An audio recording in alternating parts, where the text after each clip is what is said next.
দিয়ে যে অপারেশন, একটা ক্রনিক একটা ব্যথা কিন্তু থেকে যায়, এটা কিন্তু একটা খুব কমন প্রবলেম আমরা ফেস করি বা লোকজনের কাছে কোয়েরি পাই।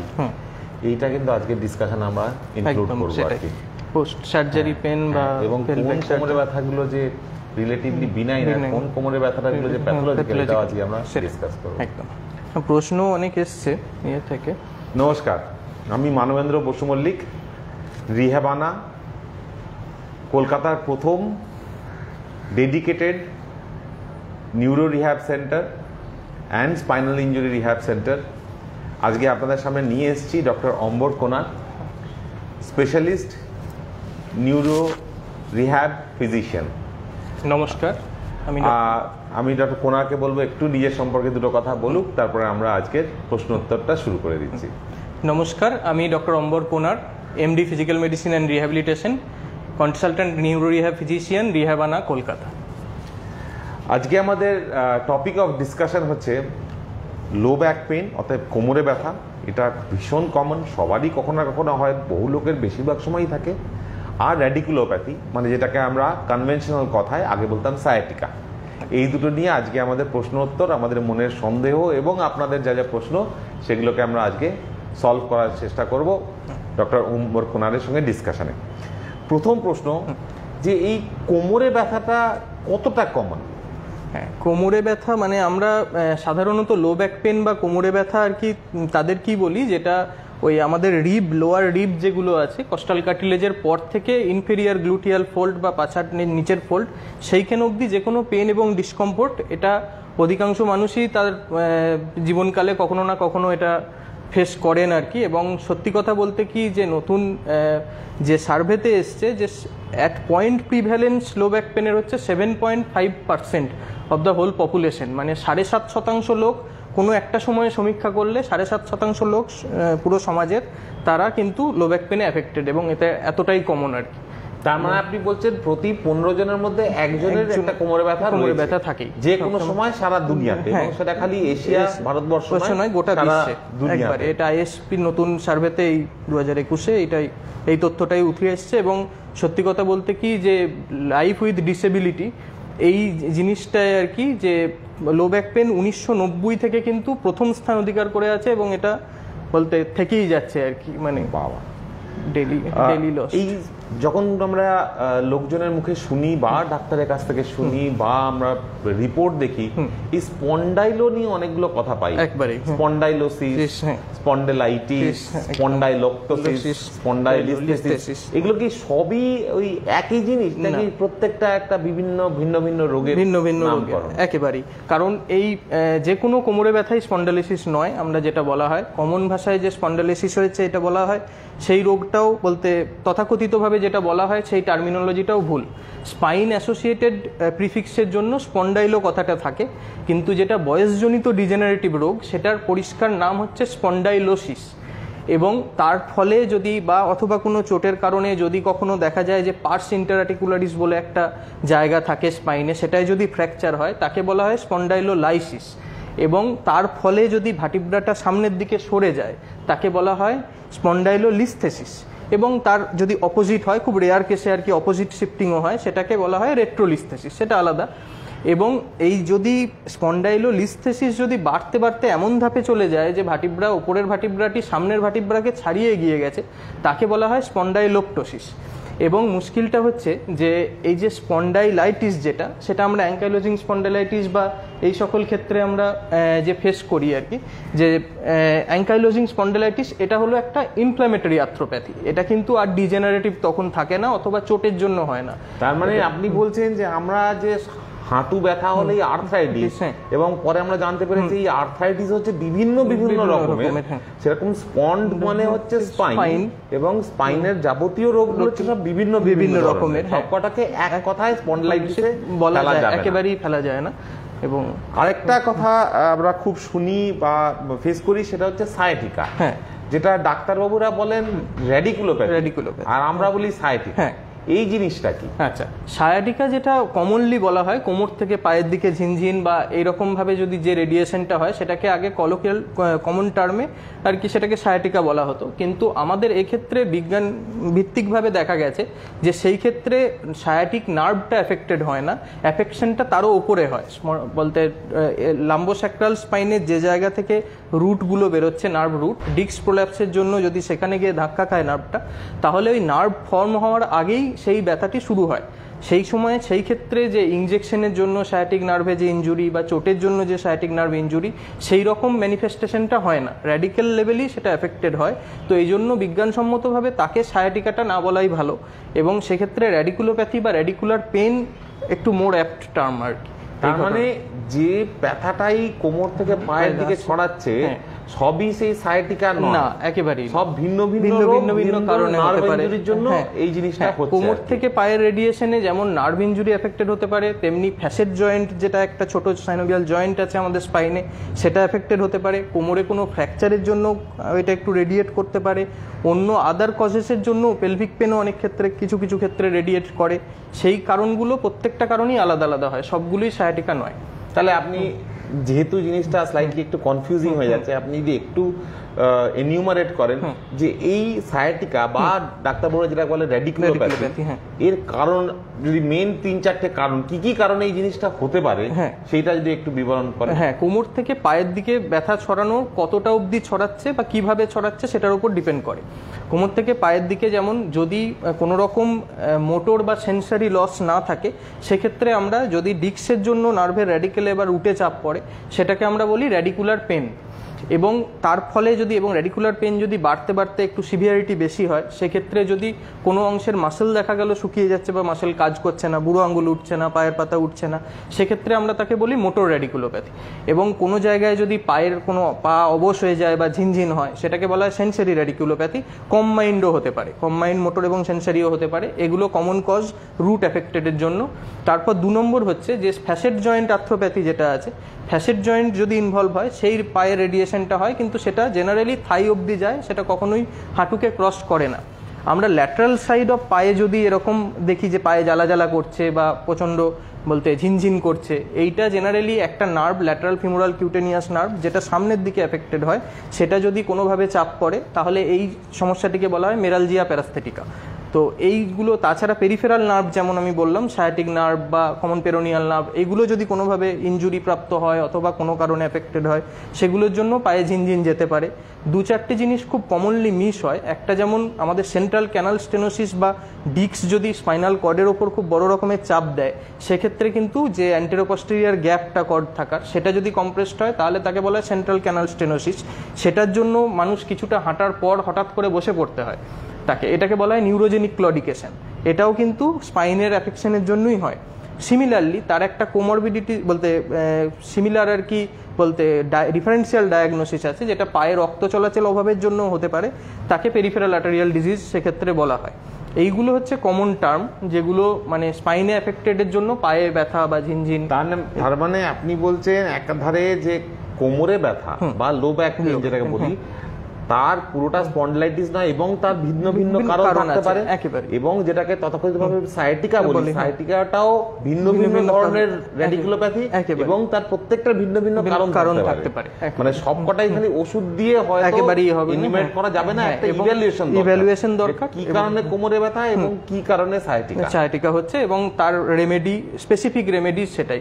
ব্যথার ওষুধ খেলে অধিকাংশ ব্যথাই সাময়িক কমে যায়, কিন্তু সেটা পরবর্তীকালে বড় আকার ধারণ করতে পারে বা অন্য ভেতরের কোনো বড় রোগকে আর কি বলতে সময় নষ্ট হতে পারে বড় রোগ ধরা পড়তে। আচ্ছা, আরেকটা যেটা কথা আমরা ডিসকাস করছিলাম আজকের সেশনটা শুরু হওয়ার আগে, যে এই যে স্পাইনাল ইনজেকশন দেওয়া হয়, স্পেশালি প্রেগন্যান্সির সময় সিজারিয়ান সেকশনে একটা স্পাইনাল ইনজুরি দিয়ে সিজারিয়ান করা হলো, তারপর বহু মহিলা বলে যে আমার সেই স্পাইনালের পর থেকেই কোমরে ব্যথাটা কিন্তু শুরু হয়েছে, সেটার কি কারণ? হ্যাঁ, এই প্রশ্নটা আমরা খুব রেগুলার পাই, এবং এটা নিয়ে অনেক ভ্রান্ত ধারণা ঘোরে যে আমার সিজার হয়েছে মানেই আমার সারা জীবন এই ব্যথাটা থাকবে। এটা কিন্তু একেবারেই ঠিক নয়। প্রেগনেন্সির সময়ে আমাদের যে অ্যান্টেরিয়ার অ্যাবডোমিনাল ওয়াল যে থাকে, সেটা মায়েদের অনেকটা বড় স্ট্রেসড আউট হয়ে যায়। পেটের মাসেল এবং পিঠের মাসেল দুই ভাই, তাদের মধ্যে একটা সামঞ্জস্য থাকা খুব আবশ্যিক আমাদের পশ্চাৎ ঠিকভাবে রাখার জন্য এবং আমাদের দেহটাকে ঠিকভাবে সোজা রাখার জন্য। যখন প্রেগনেন্সি হয়, প্রেগনেন্সির সময়ে যাতে বাচ্চা ডেলিভারি ঠিকভাবে হতে পারে এবং জয়েন্টগুলো যাতে লুজ এবং ল্যাক্স থাকে, সেই জন্য শরীরের রক্তে রিল্যাক্সিং বলে একটা হরমোন, ইস্ট্রোজেন, প্রোজেস্টেরন, এগুলো একটু বেশি লেভেলে থাকে। প্রেগনেন্সির পরেই সেই হরমোনটা র্যাপিড একটা ড্রপ হয়, সেই কারণে কিছু স্টিফনেস পায়ের দিকে আসে এবং হিপের কাছেও আসে। এই পেটের মাসেল দুর্বল হওয়া, এই হরমোনাল ডিস্টারবেন্স, এইগুলো সব মিলিয়ে একটা ডিফিউজ পেন হতে পারে। স্পাইনাল অ্যানাস্থেসিয়ার পরে যেটা হয়, যদি অনেকটা সিএসএফ লস হয় অথবা যদি ওই কারণে কোনো সময় ওখানে লোকাল কিছু ইনজুরিজ হয়ে থাকে, সেই জন্য যে পেনগুলো হয় সেগুলো অধিকাংশই কিন্তু 6 সপ্তাহের মধ্যে চলে যায়, 6 থেকে বড় জোর 8 সপ্তাহ। তো কাজেই তারপর থেকে 2 মাসের পর প্রেগনেন্সির পরে যে কন্টিনিউয়াস যে ব্যথাটা থাকছে, সেক্ষেত্রে কিন্তু তার কারণ যে এই অ্যারাকনয়েডাইটিস বা সিএসএফ লস, এই কারণগুলো কিন্তু সেক্ষেত্রে থাকে না। অধিকাংশ ক্ষেত্রেই দেখা যায় যে poor biomechanics, abdominal muscle weakness হওয়ার জন্য, হরমোনাল ডিস্টারবেন্স এবং বিভিন্ন জয়েন্টের স্টিফনেসের জন্য সেটা অ্যাপিয়ার করে।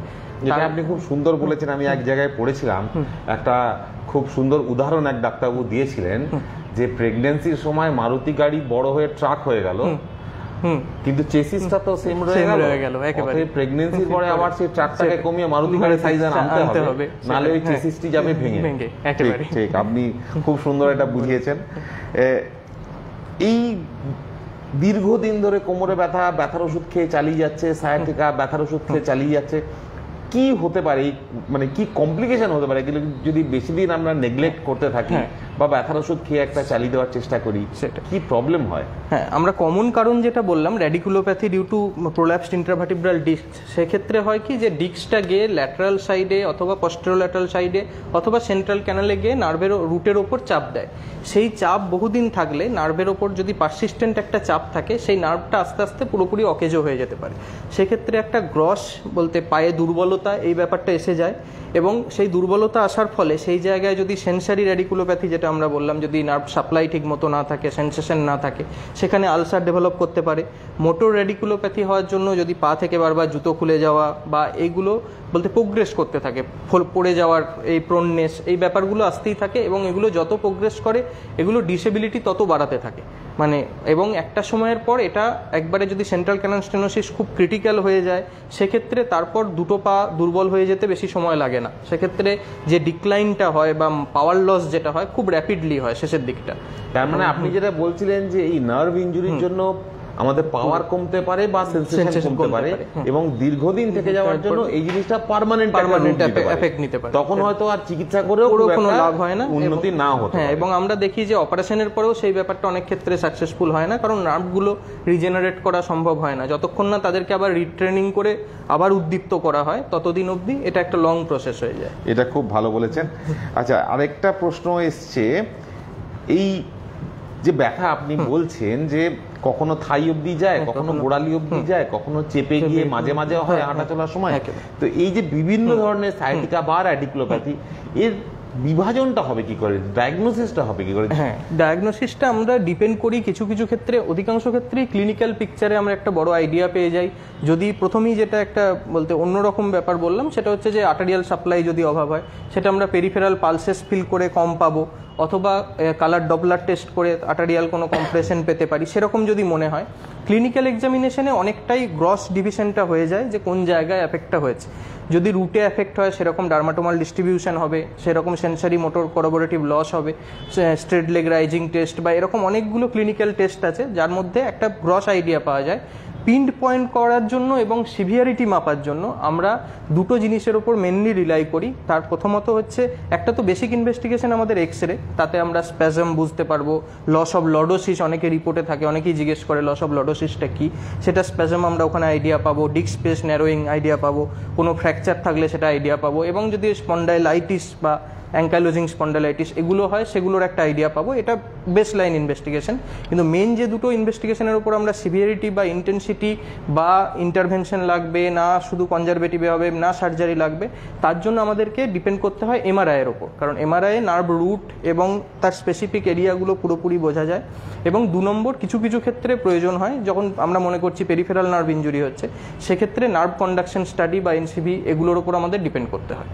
তার মানে আপনি বলছেন যে খালি এমআরআই দেখে কোনো রকম ডিসিশন নেওয়া যাবে না, যে আমি নিজে থেকে একটা এমআরআই করে নিলাম এবং সেই রিপোর্টটা নিয়ে ডাক্তারবাবুর কাছ থেকে চিকিৎসা করে নিলাম বা অনলাইন থেকে একটা কনসালটেশন করে নিলাম ডাক্তারকে, তাই সেটাতে কোনো রকমেই কোনো সুরাহা হওয়া সম্ভব না। অতএব ডাক্তারের ক্লিনিক্যাল এক্সামিনেশন মানে ডাক্তারবাবু পেশেন্টকে দেখছে এবং একটা পরোক্ষ একটা ডিসিশন নিচ্ছে, সেইটা হচ্ছে মোর ইম্পর্টেন্ট। একদম, খালি এমআরআই আর এক্সরে রিপোর্ট অনলাইনে না, একেবারেই সেটা, হ্যাঁ, কারণ ওনার বুড়ো আঙুলটি উঠছে না, এক্সটেন্সর হ্যালুসিস লঙ্গাস মাসেল দুর্বল, এই জিনিসটা আমরা কখনোই এমআরআই থেকে ওটার উপর ডিপেন্ড করতে পারবো না। আমাদের বেশ কিছু পেশেন্ট আছে যাদের মানে ক্লিনিক্যাল ডায়ামিটার হয়তো 9-এর কমও হয়ে গেছে, মানে 9, 8.5, 9, কিন্তু সেটা তারা সেইটা নিয়ে কোনো রকম প্রবলেম ফেস করছেন না, অন্য কোনোভাবে টেস্ট করে ওটা পেয়েছেন, সেক্ষেত্রে আমরা তাদেরকে সার্জারি করার বা ইন্টারভেনশন করার কোনো প্রয়োজনই পড়বে না, তিনি যদি ক্লিনিক্যালি অলরাইট থাকেন এবং তিনি কোনো কমপ্লেন ফেস না করেন। সেটাই সিমিলারলি কারুর 12 আছে এপিডি ডায়ামিটার, কিন্তু আমরা দেখছি তার মাসল পাওয়ার উইক হয়ে গেছে বা তার সেন্সেশন অনেক ক্লিনিক্যাল এক্সামিনেশন মানে ডাক্তারবাবু একদম পেশেন্টকে ছুঁয়ে দেখবেন, বুঝছেন এটা হচ্ছে মোস্ট ইম্পর্টেন্ট। একবারে বিয়ন্ড পরীক্ষা হতে পারে, কিন্তু আগে পরীক্ষা তারপরে ডিসিশন হতে পারে না। একেবারে। আচ্ছা, কি হতে পারে যদি বাই চান্স রেডিকুলোপ্যাথি হলো এবং ডাক্তারবাবুকে দেখানো হলো, তো সুরাহাটা কি, চিকিৎসা কি এই সায়াটিকা? হ্যাঁ, প্রথমেই যেটা বললাম আমরা, যে প্রথমে যে আমরা ডিফারেন্সিয়াল ডায়াগনোসিসগুলোকে সব এক্সক্লুড করা হলো, ধরে নেওয়া গেল যে শুধুমাত্র ডিস্ক প্রোল্যাপসের জন্যই একটা রেডিকুলোপ্যাথি তৈরি হয়েছে, সেটা মোটর হোক বা সেন্সারি হোক, তার সিভিয়ারিটির ওপর বেশ কিছু জিনিস নির্ভর করে, যে সেটা কনজারভেটিভ, মানে কনজারভেটিভ বলতে আমরা বলি মেডিসিন, ওরাল মেডিসিন, এবং তার সাথে কিছু এক্সারসাইজেস, কিছু লাইফস্টাইল মডিফিকেশনস, ডায়েটের রোল থাকলে ডায়েটের রোল, এবং বায়োমেকানিক্স কারেক্ট করা, এই ব্যাপারটা আমাদের মোস্ট প্রায়োরিটির জিনিস। এবং এই কনজারভেটিভ কেয়ার যদি ফেল করে অথবা যদি কোনো ক্ষেত্রে ক্রিটিক্যাল কিছু ওনার পয়েন্ট থাকে যেটা মনে হয় যে কনজারভেটিভে সেটা রিমুভ সম্ভব নয়, সেক্ষেত্রে আমাদের দুটো স্টেপ আপ করতে হয়, দুটো এক্সট্রা জিনিস প্রয়োজন হয়। কনজারভেটিভ কেয়ারটা সব জায়গাতেই থাকে, মানে এটা বেস্ট লাইন ট্রিটমেন্ট এবং প্রত্যেক পেশেন্টের এটা প্রয়োজন। তার ছাড়াও যদি এক্সট্রা প্রয়োজন হয় অনেক ক্ষেত্রে ইন্টারভেনশনের, সেক্ষেত্রে যদি কোনো পার্টিকুলার নার্ভ রুট এফেক্টেড হয়, সেই nerve root block, selective nerve root block, epidural steroid, transforaminal epidural procedure, যেগুলো সেই প্রসিডিওরগুলো যদি এটা মডারেট টু সিভিয়ারের মাঝামাঝি থাকে, বলতে মডারেট কম্প্রেশন বা এরকম যদি থাকে, সেক্ষেত্রে উইদাউট এনি মোটর রেডিকুলোপ্যাথি যদি থাকে, সেক্ষেত্রে ইন্টারভেনশন খুব এখন ইমার্জিং একটা প্রসিডিওর এখন শুরু হয়েছে। যদি ক্রিটিক্যাল ন্যারোয়িং হয়ে যায় অথবা সিভিয়ার, বলতে কডাইকুইনা সিনড্রোম হোক বা প্রোগ্রেসিভ মোটর রেডিকুলোপ্যাথি সিভিয়ার হচ্ছে, সেক্ষেত্রে তখন সার্জারি, ডিকম্প্রেশন সার্জারি সেগুলো বা মাইক্রোডিস্টেক্টমি, এই জিনিসগুলোর প্রয়োজন হয়। এই থেরাপি প্রোগ্রাম আমরা একটা শুনি, therapy programme for back pain বা থেরাপি প্রোগ্রাম ফর সায়াটিকা, এই থেরাপি প্রোগ্রামটা? হ্যাঁ, থেরাপি প্রোগ্রাম জেনারেলি একটা আমব্রেলা টার্ম হিসেবে বলা হয় সব জিনিসগুলো কি একসাথে, তো রেদার এটা আরও স্পেসিফিক্যালি বলা উচিত যে এটা একটা comprehensive neuro rehab programme. Neuro rehab প্রোগ্রামে কি হয়, স্পেসিফিক কিছু এক্সারসাইজেস আছে। আমরা যেমন বললাম যে ডিস্ক প্রোল্যাপস অনেক ক্ষেত্রে হয় পুয়ার বায়োমেকানিক্সের জন্য, সেই ক্ষেত্রে আমাদেরকে ওই পার্টিকুলার কিছু এক্সারসাইজ করে যদি আমরা পিঠের দিকের মাসেল, পেটের দিকের মাসেল এগুলোকে স্ট্রং করি, নিউরাল টেনশন রিলিজ বলে একটা প্রসিডিওর আছে, সেটা করার পর আমরা যদি ব্যথাটাকে, নিউরাল ক্যানালের প্রেশারটাকে কমাতে পারি, ম্যাকেনজি সেন্ট্রালাইজেশন টেকনিক যেটা অ্যাকিউট ডিস্কে খুব ভালো কাজ করে, এটা একটা এক্সারসাইজ প্রোগ্রাম, এটার ভিত্তি করে আমরা রোলটাকে লিমিট করতে পারি। তাছাড়াও পার্টিকুলার কিছু মডালিটিস আছে, সেই মডালিটিসগুলো বেশ কিছুটা, বলতে কনভেনশনাল, কিছুটা রিজেক্টেড হয়েছে, অনেকটা ব্যাকডেটেড বলে, কিন্তু কিছু কিছু জিনিস সত্যিই খুব ভালো কাজ করে। যখন মাসেল উইকনেস এসে যায়, সেটা stimulation, particular ট্রান্সকিউটেনিয়াস electrical nerve stimulation যেটা, সে টেন্স, এগুলো কিছুটা কাজ করে। এই জিনিসগুলো একটা, বলতে হোলিস্টিক ম্যানারে করা উচিত। একবার ওষুধ খেলাম, একবার থেরাপি করালাম, একবার অপারেশন করালাম, এটা কোনো সলিউশন নয়।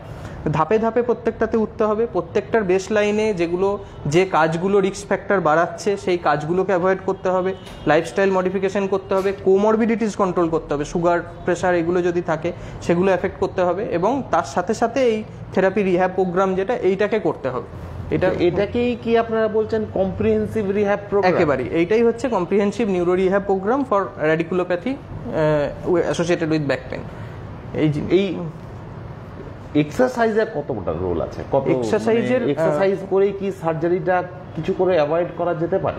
আগে এক্সারসাইজ করলাম পরে করলাম না সেটা কোনো রোল নয়, সেটা আবার আরেকটা কমপ্লিকেটেড লো ব্যাক পেনের কারণ হিসেবে জন্ম নেবে, সেটা হচ্ছে ফেল্ড ব্যাক সার্জারি সিনড্রোম। তো সেই ক্ষেত্রে আমাদের যেটা হয় মানে এক্সারসাইজ বলুন, lifestyle modification by non pharmacological methods of neuro rehabilitation, এই পার্টগুলো খুব ভাইটাল। এটা ডে 1 থেকে লাস্ট ডে অবধি চলবে, মানে যতদিন না রুগী সেরে যাচ্ছেন ততদিন পুরো চলবে। তার অ্যাড অন হিসেবে আমরা ইন্টারভেনশন বা সার্জারি এগুলো বলবো। সেগুলো ডিপেন্ড করবে যে বলতে প্রোগ্রেশন রোগের কীরকম হচ্ছে, ইমপ্রুভমেন্ট কীরকম হচ্ছে এবং অন্য কোনো অ্যাসোসিয়েটেড কমপ্লিকেশন আসছে কিনা, সেটার উপর আমাদেরকে এই যে অ্যাড অনগুলো দরকার। এটা কখনোই এই জেদটা করা উচিত নয় যে আমি সার্জারি কিছুতেই করাবো না বা আমি ইন্টারভেনশন কিছুতেই করাবো না, আমি পুরোটা এক্সারসাইজ দিয়ে মেকআপ করবো, ওষুধ দিয়ে মেকআপ করবো, হয় না। কারণ যেগুলো নিউরোপ্যাথিক মেডিসিন আছে সেগুলো কিছু ডোজে, অল্প ডোজে কিছুদিন চললো, তারপর ডোজ টপ আপ করলো, কিন্তু সেগুলো একটা সময়ের পর আমাদের ডোজটা কমাতে হবে, নইলে আদার যে সাইড এফেক্টস আছে সেগুলো বেড়ে যাবে। ব্যথার ওষুধ যদি বলেন, এখন ওভার দ্য কাউন্টার ব্যথার ওষুধ পাইকারি রেটে অনেকেই খায়, সেগুলো কিডনি এফেক্ট করবে এবং কিডনিতে এফেক্ট করলে অনেকে আছেন বছরের পর বছর পেনকিলার্স খেয়ে যাচ্ছেন, সেটা খারাপ। ঠিক তেমনই আবার জেদ করে আমি কোনো ব্যথার ওষুধ খাবো না বলে অ্যাকিউট সিভিয়ার স্প্যাজম নিয়ে বসে থাকার কোনো মানে নেই, কারণ ওই যে ব্যথার ওষুধের একটা শর্ট কোর্স বা মাসেল রিল্যাক্সেন্সের একটা শর্ট কোর্স, সেইটা কিন্তু অনেকটা ইমপ্রুভমেন্ট করে দেবে নার্ভের ওপর চাপটাকে আটকানোর জন্য। ইনিশিয়াল সেটা ডাক্তারবাবুর অ্যাসেসমেন্টের পর ডাক্তারবাবু যদি প্রয়োজন মনে করেন সেই শর্ট কোর্স অফ এনসেডস বা পেনকিলার অবশ্যই খাওয়া উচিত, যাতে নার্ভের ওপর চাপটা তৎকালীন কমে। তারপরে এক্সট্রা এই কম্প্রিহেনসিভ যে নিউরো রিহ্যাব প্রোগ্রাম, এইটায় যত তাড়াতাড়ি এনরোলড হওয়া যাবে তত আর কি সারার দ্রুততাটা বেড়ে যায়। তার মানে আপনি বলছেন যে যাবতীয় যা কোমরে ব্যথা সেগুলো কিছুতেই কিন্তু ইগনোর করা যাবে না, এবং কোমরে ব্যথার সঙ্গে যদি সায়াটিকা থাকে তাকে আরোই ইগনোর করা যাবে না, এবং খালি এমআরআই করে সুরা হবে, ডাক্তারবাবুকে দেখাতে হবে এবং ইমিডিয়েটলি একটা এক্সারসাইজ, এবং তাতে যদি লাভ না হয় তাতে একটা advance neuro rehab therapy programme করাতে হবে, যেটা কি খালি ফিজিওথেরাপিস্ট দিয়ে হবে না, এটা মাল্টি মডাল, এবং সেটা একজন রিহ্যাব ফিজিশিয়ানের গাইডেন্সেই করতে হবে। তারপরেও কিছু কিছু পেশেন্ট থাকতে পারে যাদের হয়তো সার্জারি লাগবে বা সার্জারির আগে একটা ইন্টারভেনশন লাগতে পারে। অমরবাবু, খুব ভালো লাগলো আপনার সাথে কথা বলে, আপনাকে পেয়ে। এবার আমরা কিছু অনলাইন যে প্রশ্ন এসছে এগুলো একটু দেখে নেব।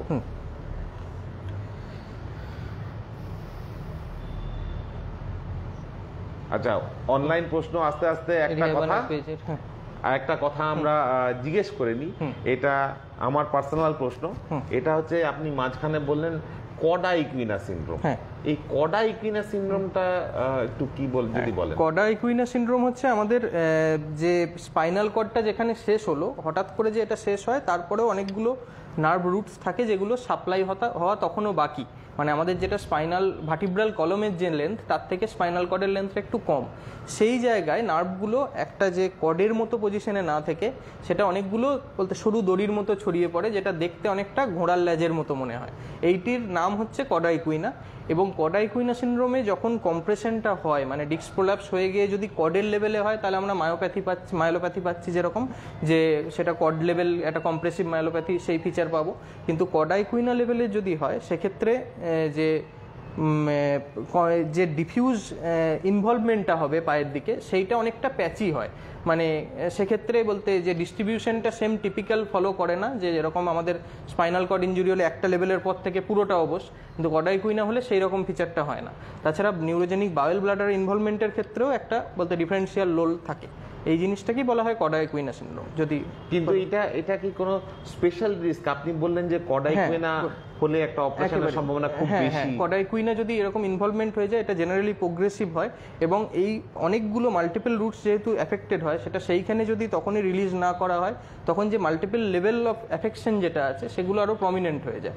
এবং সেটা শুধুমাত্র যে আমরা যে র্যাডিকুলোপ্যাথি যেরকম বলছি, র্যাডিকুলোপ্যাথি আমরা ওই জায়গায় গিয়ে ইন্টারভেন করলে যে যতটা লাভ হবে, সেই অপশনটা আমাদের কডা ইকুইনার ক্ষেত্রে থাকে না। তো সেই জায়গায় ডিকম্প্রেশন করা, সেই জিনিসটা একটু বেশি প্রয়োজন হয়, মানে একেবারে। আচ্ছা, আমাদের পেজের কোয়েশ্চেন্সগুলো